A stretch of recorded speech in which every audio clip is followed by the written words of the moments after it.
Saan ninyo tinatago si Claire? We didn't hide, Claire. She's right. Kung ako sa'yo, umalis ka na lang. Akala nyo tapos na ako sa inyo? Then you're wrong. Hindi ako titigil hanggat hindi ko nahanap si Claire. Alam kong tinatago nyo lang siya. Kayo lang naman ang malalapitan niya, hindi ba? Bakla ka ba? Kasi ang dami mong dada. Rinig niyang sabi ni Danilo. Sinong mas bakla sa atin? Baka isang suntok ko pa lang dyan, tumba ka na dyan eh. Huwag mo akong hinahamon. You don't know me. I'll be back. May oras pa kayong magbago ng desisyon. Ilabas nyo na agad si Claire sa lalong madaling panahon kung ayaw nyo madamay sa gulo. Natahimik ang mga ito. Makalipas ang ilang minuto, pumasok si Paulina sa kwarto. Umalis na siya, Claire. Pwede ka nang lumabas. Nakahinga siya ng maluwag, kaya agad siyang lumabas sa pinagtataguan. Tagaktak siya ng pawis ng mga oras na yun. Salamat sa inyong dalawa. Kung wala kayo, baka nasa kamay na ako ni Bernard. Wala yun, Claire. We're just doing our parts as your friends. Next time, huwag ka nang lumabas, okay? Tumango lamang siya. Lumabas na ito samantalang siya ay nagpunas ng pawis sa katawan.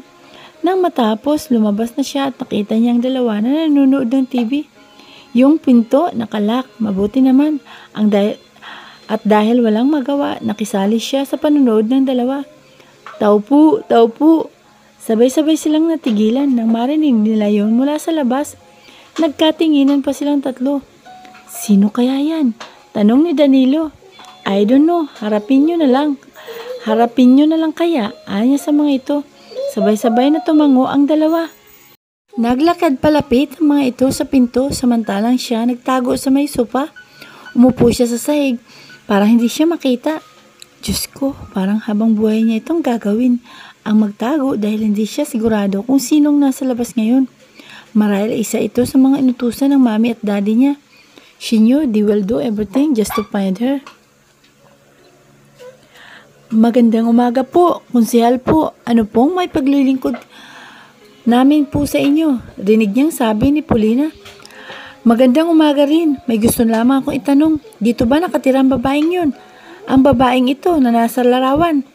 Sandaling nantahimik ang kapaligiran kapag kuwa'y nagsalita si Danilo. Nako, pasensya na po. Pero hindi po siya rito nakatira. Iba ka po sa ibang unit. Pero may nakapagsabi na nandito nakatira ang babaeng to. Ikaw ha, bakla. Huwag ka nga magsinungaling. Konsehal po, diyan po talaga nakatira ang babaeng yan. Nakausap ko pa nga kahapon eh. Nanlaki ang nalamang ang mga mata niya. Naalerto siya. Hindi siya maaaring magkamali dahil kilala niya ang boses na yun. Boses yun ni Aling Lusing, ang landlady ng apartment building na to. Base sa sinabi nito, siyang tinutukoy nito. Siya lang naman yata ang babaeng nakausap nito dahil nagbigay siya rito ng bukod niyang upa. Aling Lusing, umalis na siya kanina. May kalakasang sambit ni Paulina. Huwag na kayong pangsinungaling. Paraanin niyo mga tauhan ko. Hahalugugin nila ang unit kapag wala ang babaeng to rito. Nagsasabi kayo ng totoo. Kapag nandito, nagsisinungaling kayo. Pero, walang pero. Paraanin mo kami. Konsehal po, umalis na po siya. Kinakabahan na si Claire. Gusto niyang bumalik sa kwarto para magtago. Ngunit paano siya makakatago kung nandito na sila? At saka, sino ba ito? Bakit siya hinahanap? Nang akmang tatakbo na siya para tumakas, bigla lamang may sumulpot na lalaki sa harap niya. Nanlaki ang mga mata niya. Hinawakan ito ang balikat niya at itinayo siya. Nahanap ko na po, konsehal po. Sigaw nito. No, hindi niyo ako pwedeng kuhanin. Hindi ko kayo kilala. Pagpupumiglas niya. I'm sorry, Claire. Hindi namin sila napigilan. Mangyak-ngyak na wika ni Paulina. Maluha-luha siyang umiling. Sinubukan niya pang magpumiglas, ngunit tila nahila na siya ng lalaki palabas. Isinakay siya sa isang kotse. Nasa backseat siya kasama ang dalawang lalaki at sa front seat naman ay nandoon na isang driver at isang lalaki. Marahil ito ang tinutukoy nila kanina na si Konsehal po. Saan niyo po ako dadalhin? Tanong niya. Sa barangay, may nilabag ka kahapon. Akala mo biro ang ginawa niyo kahapon? Tinakasan niyo lang naman yung nabangga na lalaking kasama mo. Kailangan mapag-usapan yun sa barangay. What? No, hindi po ako sasama. Ibaba niyo po ako at saka ako ba ang nakabangga? Bakit ka sumama sa kanya? Hindi siya nakaimik ng mga sandaling yun. So it means, hindi pala ang mami at daddy niya ang nagpakuha sa kanya. Sa barangay siya dadalhin at posibleng makalabas pa siya dahil tungkol naman sa nabangga ang nangyari kahapon. Makalipas ang ilang minuto, tumigil ang sasakyan. Lumabas sila habang hawak-hawak siya ng dalawang lalaki sa magkabilang braso. Pumasok sila sa isang gusali. Pinasok siya sa kwarto. Pinaupo sa isang monoblock. Iniwan siya ng mga ito sa loob ng kwarto na yun. Nanatili siyang walang kibo. Bakit kailangan dito pa siya dalhin? Parang walang pake kay Claire ang nangyari sa kanya ngayon. As long as hindi tungkol sa paghahanap sa kanya, magiging kalmado siya. Anya niya sa kanyang sarili. Maya-maya pa'y bumukas ang pinto. Kaya napatingin siya roon. Gano'n na lamang ang palalaki ng mga mata niya na makita ang isang pamilyar na tao. Napatayo siya at gulat na nakatingin dito. It can't be. Paano nito nalaman na nandito siya? At anong ginawa nito rito? Ibang tingin nito sa kanya. Ang sama-sama. Parang multo siya na hindi niya mawari. Ma'am, wala sa wisyo niyang wika. Oo, ang mami niya yun. Pero lalo pa siyang nagulat nang sumulpot si Bernard sa likod ng mami niya. Napatras siya. Hindi ito maaari. Hindi pa siya handa. She felt betrayed. Hinayaan na lamang ni Juan Miguel na lumisan si Claire. He should stop her. But he can't for some reason.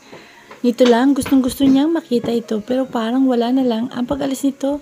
But still, his feelings from her will not end. Mahal niya pa rin ang dalaga pero naalala niya yung sinabi nito sa kanya. Hindi siya nito mamahalin dahil ayaw rin ng dad niya. Did his dad talk to Claire? Hindi mapalagay si Juan Miguel kaya kahit nagpapahinga, lumabas pa rin siya sa kwarto. Bumaba siya sa unang palapag ng bahay at nakita niya roon ang mami at daddy niya. His mom is busy on her phone while his dad is busy reading magazine while drinking alcohol. Dad, can I talk to you for a minute? Nagangat ito ng mukha sa kanya. What is that, Juan Miguel? And you supposed to be in your room, resting. I just want to ask a question. Nag-uusap ba kayo ni Claire? Yes, we have talked a while ago. Why? What did you say to her, Dad? Nagpakawala ng hangin sa bibig ang daddy niya. Kapag kuway, binabasa sa center table ang hawak na magazine. Kinuha nito ang baso na may lumang alak at sumimsim roon. Matapos noon, inilapag na nito ang baso sa kinalalagyan nito kanina. Sinabi ko sa kanya na huwag ka nang mahalin. His dad confessed directly, straightly. Nanlaki ang mga mata niya. Hindi makapaniwala sa narinig. Juan Miguel, I tried to stop your dad pero hindi naman siya nagpapapigil. He continued. Ani naman ang mom niya, hindi na abala sa pagsiselfon. Did you really say that to her? Hindi niya makapaniwalang tanong sa dad niya. Oo, Juan Miguel, she's a Cabrera after all. Dad, paano ko mabibigay ang gusto mo kung sinasabi mo yon? Si Claire lang ang pag-asa ko, Dad. May nangyari sa amin kaya alam kong may mabubuo sa kanya. Paano mahuhulog ang loob ko sa kanya kung ikaw mismo na aking ama ang nagsabi na wag na akong mahalin? At paano mahuhulog ang loob niya sa akin? And what's the issue if she's a Cabrera? Nanlisik na ang mga mata niya rito. Nakalimutan na niya ang pagmamabutihan nilang mag-ama. Galit na tumayo ang dad niya at bahagyan lumapit sa kanya. Sumunod naman dito ang mom niya. Hindi mo alam kung anong pinsalang ginawa ng mga Cabrera sa atin. Noon, Juan Miguel, kung alam mo lang, maintindihan mo kung bakit ko sinabi yun. Ang mga Cabrera ang naging dahilan kaya nalugi ang kumpanya natin noon. Ipinabagsak nila yun dahil inggit na inggit si Franco sa atin. Inggit siya dahil tayo ang mas mataas noon. Kaibigan ko si Franco, anak. Ang ama ng babaeng mahal mo. Kaya paano ko maatim na mahalin mo ang babaeng yun na kaaway natin? Ngayong alam mo ang rason. Kaya ayaw ko magkatuluyan kayo ng babaeng yun. Patuloy mo pa rin ba siyang mamahalin? Na ang ama niya ang naging dahilan para halos gumapang tayo sa kalsada noon? Hindi mo pa yun alam, Juan Miguel, dahil noon wala ka pang kamuwang-muwang. Hindi ka agad nakaimik si Juan Miguel na masandaling yun. Animoy na estatwa siya sa mga narinig mula sa dad niya. It is true. Totoo kaya ang mga sinasabi nito sa kanya? If so, then hindi siya papaapekto. Bakit? Kasi hindi naman kaaway ng mga ito ang mamahalin niya. Si Claire na maaring wala ring alam sa lahat, sa alitan ng kanilang pamilya. patuloy niya pa rin mamahalin ang dalaga kahit may past ang mga magulang nila. Ipagpapatuloy ko ang nasimulan ko, Dad. Mahal ko pa rin si Claire kahit sinabi mo mga yan. I won't stop loving her. Sorry if I disappointed you. I'm really sorry, Dad. Isang malakas na suntok ang tumama sa mukha niya. Natumba siya. Kaagad siyang tumayo at dinilaan ang ibabang labi nang maramdaman niyang pumutok yun. Nalilisik ang mga mata ng ama niya sa kanya. Naikuyom na ang mga palad nito na parang handa na naman siyang lapatan ng suntok. Galit na galit ito at parang bumalik ang dati niyang pag-ugali. Wala na, nasira na. Akala niya ay habang buhay na silang maayos pero hindi pa pala. How could you say that, Juan Miguel? Mamahalin mo ang anak ng taong sumira sa buhay natin noon? Baliw ka ba, ha? Hindi kita pinalaki. Pinalaking walang maayos na pag-iisip. Pinag-aral kita pero bakit ganyan ka? Hindi ka ba nainis sa ama ng babaeng yun? He was the reason what happened to us before. Are you fucking stupid, Juan Miguel? Dad, si Claire ang mamahalin ko at hindi ang kaaway mo. Huwag mong idamay si Claire. Dahil alam kong alam mo rin na wala siyang alam sa nangyayari. Mahal na mahal ko si Claire, Dad, at gagawin ko ang lahat. Maging akin lang siya at hindi mo ako mapipigilan, Dad. You're fucking stupid. Nang akmang susugurin na naman siya nito. Bigla itong pinigilan ng asawa. We're not done yet, Juan Miguel. Wala akong paki kung hindi mo na may bibigay ang pabor ko. Gagawin ko rin ang lahat. Hindi lang kayo magkatuluyan. Ako ang magiging dahilan para magkahiwalay kayo. You will not live happily at wala akong pakialam kung anak pa kita. Matapos magsalita, umalis na ito.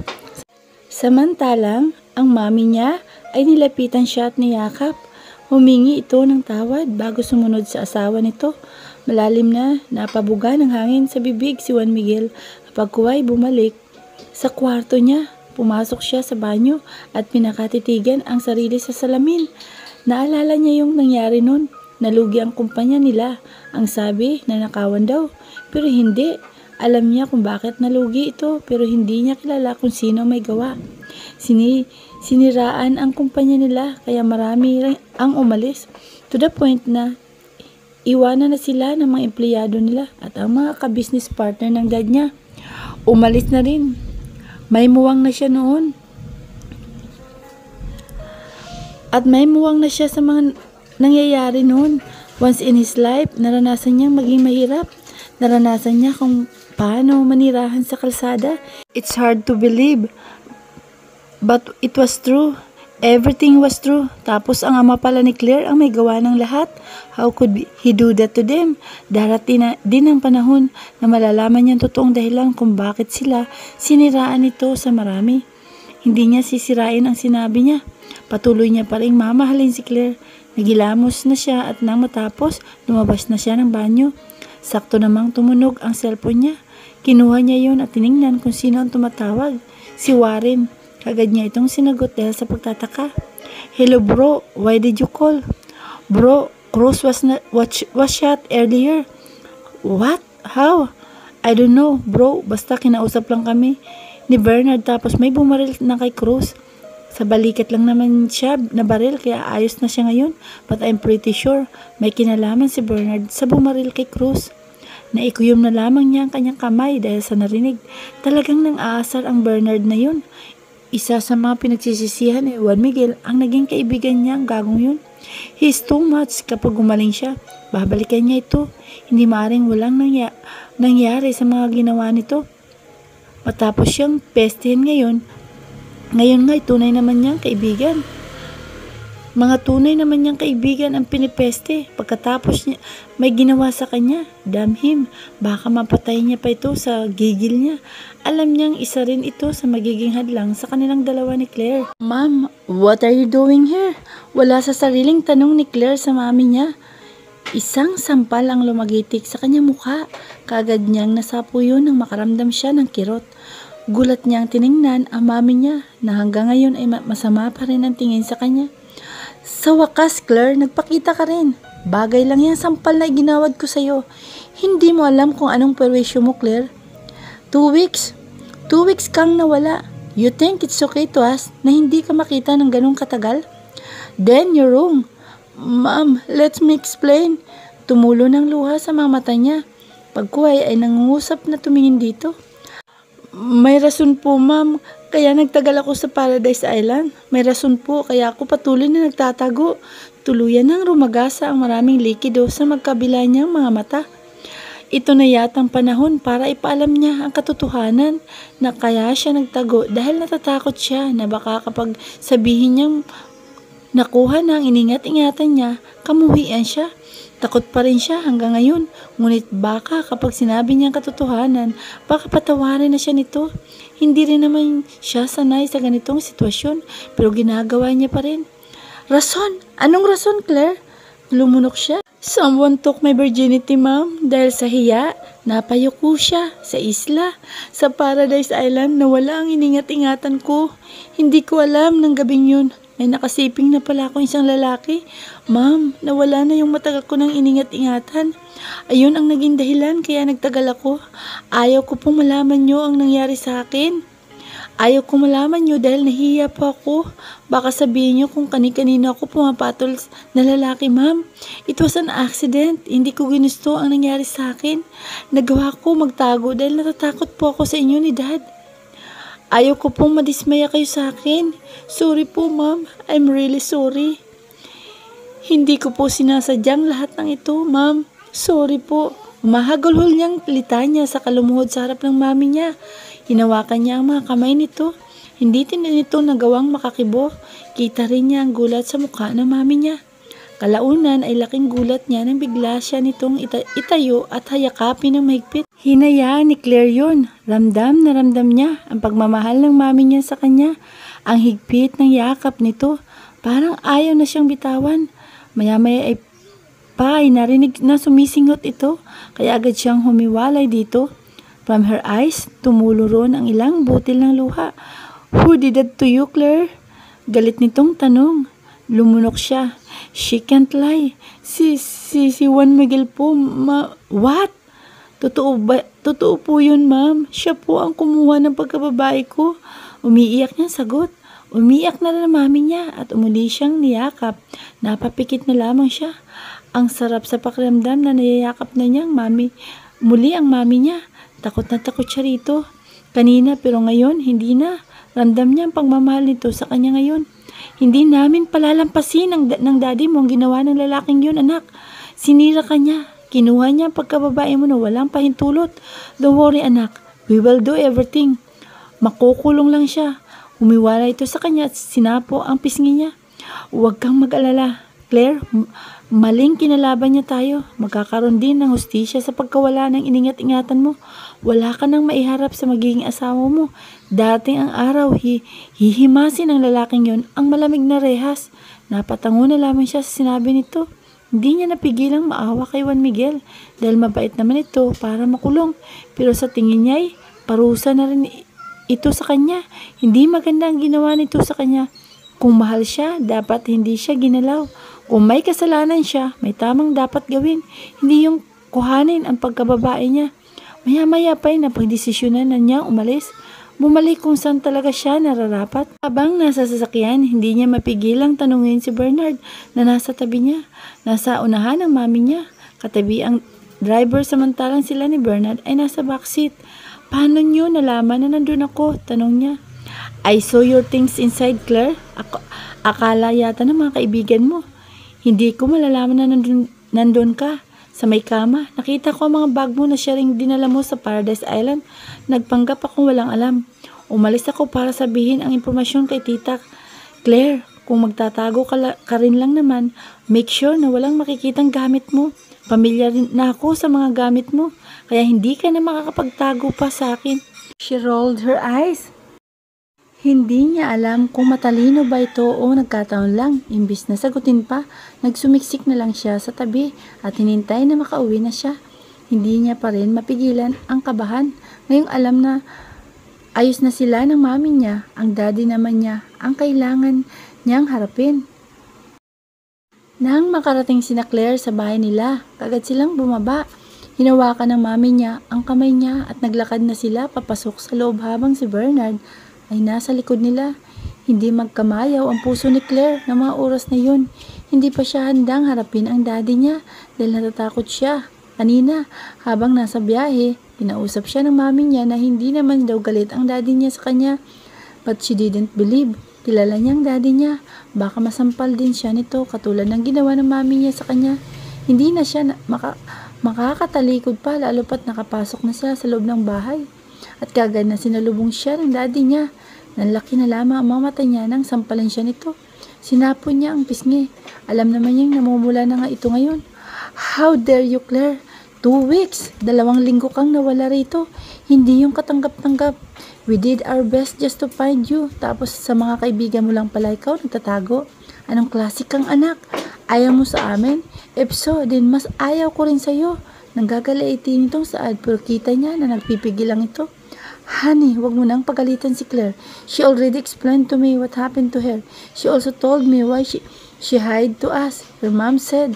Then what it is, Betty? Bakit siya nawala ng ganong katagal?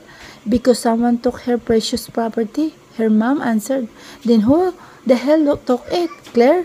Tumalim ang tingin nito sa kanya. Juan Miguel po. Kinakabahan niyang sagot. What? Ang lalaking yun? Bakit mo siya hinayaan na kuhanin ang iningat-ingatan mo ha? Bakit? Malakas nitong sigaw. Dad, hindi ko alam ang nangyari basta nang magising na lang po ako, nasa sarili ko na akong cabin. And may sugat po itong pagkababae ko. Wala ko sa wisyo nang may mangyari sa amin, Dad. Nalaman ko na siya ang kumuha ng pagkababae ko dahil kay Alexa na naging kaibigan ko rin po. Sinabi niya na si Juan Miguel ang kumuha ng pagkababae ko. Umami naman po si Juan Miguel sa akin na kinuha niya nga ang virginity ko, Dad. Sobrang sakit nang malaman ko yun. Pinandidirihan ko ng sarili ko. Wala na akong maiharap sa lalaking pakakasalan ko, Dad. Hindi ko ginusto ang nangyari sa akin. Kung pwede lang na ibalik ang panahon.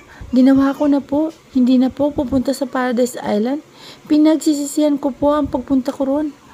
Ayun po ang naging dahilan kaya nagtago ako kasi nahihiya ako. Sorry po, Dad. Kung alam ko lang na doon mawawala ang iningat-ingatan ko, hindi na po sana ako pupunta doon. Sorry, Dad. I'm really sorry for what happened.